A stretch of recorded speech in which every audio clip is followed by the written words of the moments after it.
Elämäni päättyi sen jälkeen, itken paljon sen vuoksi mitä tämä mies teki.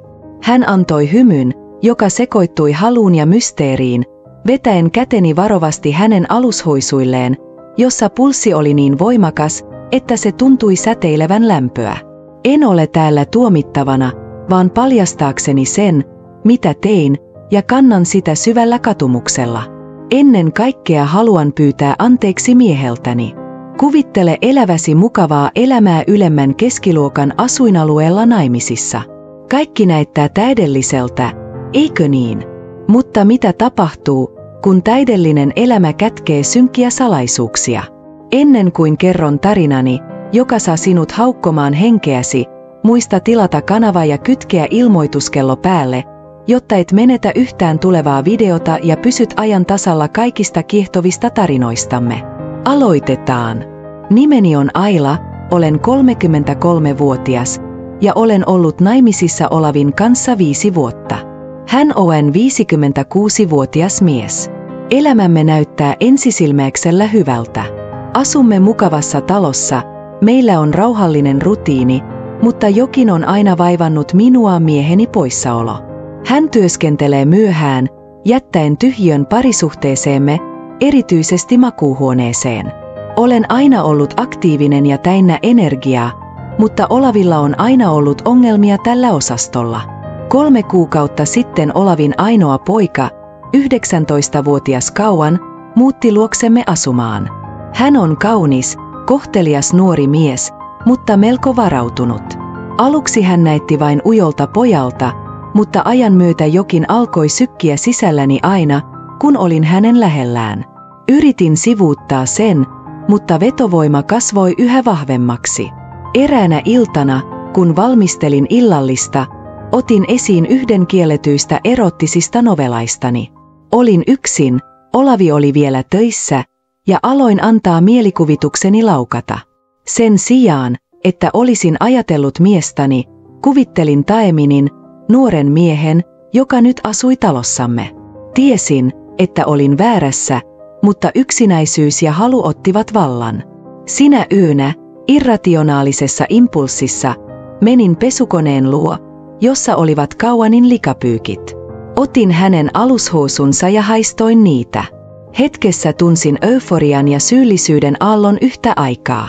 Ja sitten, yhtäkkiä, Kauan seisoi keittiön ovella, katsellen minua.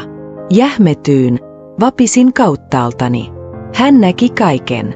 Yrittäessäni rikkoa kiusallisen hiljaisuuden, hän kommentoi huolimattomasti, että hänen isällään oli onnea saada vaimo kuten minä. Yritin hymyillä ja jatkaa illallisen valmistelua, mutta sydämeni löi kovaa. Myöhään illalla yritin unohtaa tapahtuneen, mutta kuva Kauanista ei poistunut mielestäni. Viime yönä nousin ylös, menin olohuoneeseen ja yritin katsoa jotain televisiosta. Sitten kuulin askeleita, Kauan käveli keittiön läpi vain alusvaatteissaan. Kehoni reagoi heti, sekoitus adrenaliinia ja halua. Hän tuli olohuoneeseen, istui viereeni ja alkoi katsella televisiota kanssani. Tunnelma kävi jännittyneeksi, kun hän vihjasi, mitä hän oli nähnyt edellisenä iltana. Yritin kieltää sen, mutta se oli turhaa. Hän otti käteni ja asetti sen alushoisuilleen. Siitä hetkestä lähtien vaisto otti vallan ja antauduin. Hänen välineensä oli suuri ja olin lumoutunut. Niin alkoi kielletty romanssi omassa kodissani. Seuraavina päivinä syyllisyys ja halu sekoittuivat niin, etten enää tiennyt, mitä tehdä.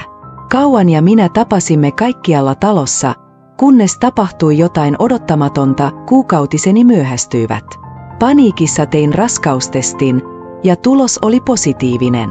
Tiesin, että lapsi oli Kauanin, siitä ei ollut epäilystäkään. Yritin löytää ratkaisun ja epätoivon hetkellä manipuloin Olavia uskomaan, että lapsi oli hänen. Sain hänet lähettämään Kauanin asumaan muualle, väittäen, että se olisi parempi meille. Ja niin tehtiin. Ajan myötä poikani syntyi, eikä Olavi koskaan epäillyt mitään. Kauan jatkoi elämäänsä, meni naimisiin, sai lapsia ja asuu nyt ulkomailla.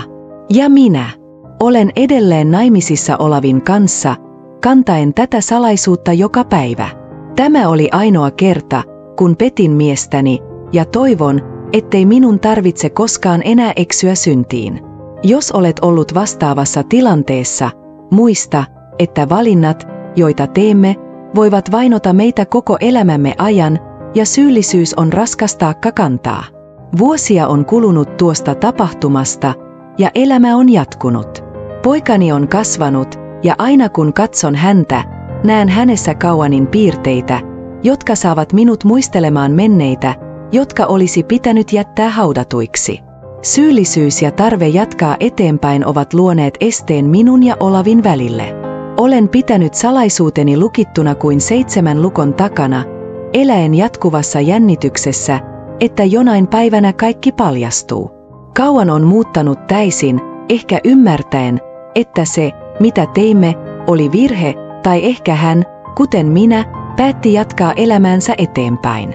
Silloin tällöin kuulen hänestä uutisia Olavilta, joka on edelleen säännöllisessä yhteydessä häneen, mutta mitään ei koskaan mainita siitä, mitä tapahtui välillämme. Haava on arpeutunut, mutta arpi sattuu yhä.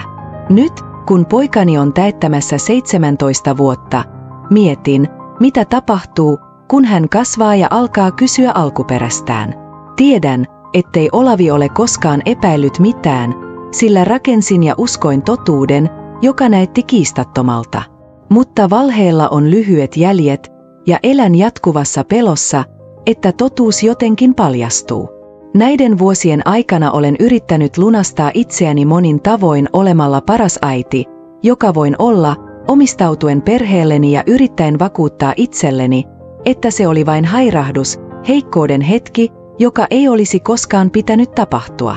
Mutta vaikka kuinka yritän unohtaa menneisyyden, se on yhä siellä, piilevänä, odottaen oikeaa hetkeä noustakseen esiin. Tämä tarina, jonka jaan kanssamme, ei ole esimerkki, jota tulisi seurata, vaan varoitus siitä, kuinka yksi väärä valinta voi muuttaa elämämme suunnan ikuisesti. Olen elävä todiste siitä, että halu ja kyysaus voivat johtaa meidät synkkiin paikkoihin, joissa syyllisyys ja katumus ovat ainoat kumppanimme. Tänään jatkan elämääni, mutta aina tietoisuudessa siitä, että vaikka kuinka hautaisimme menneisyyden, se löytää aina keinon saavuttaa meidät. Jos voisin palata ajassa taaksepäin, tekisin kaiken toisin.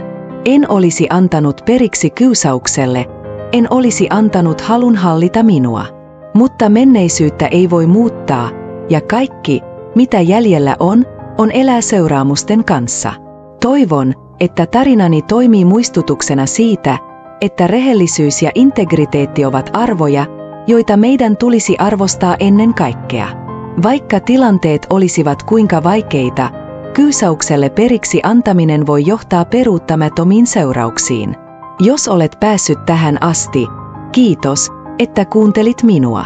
Tiedän, että tämä ei ole helppo.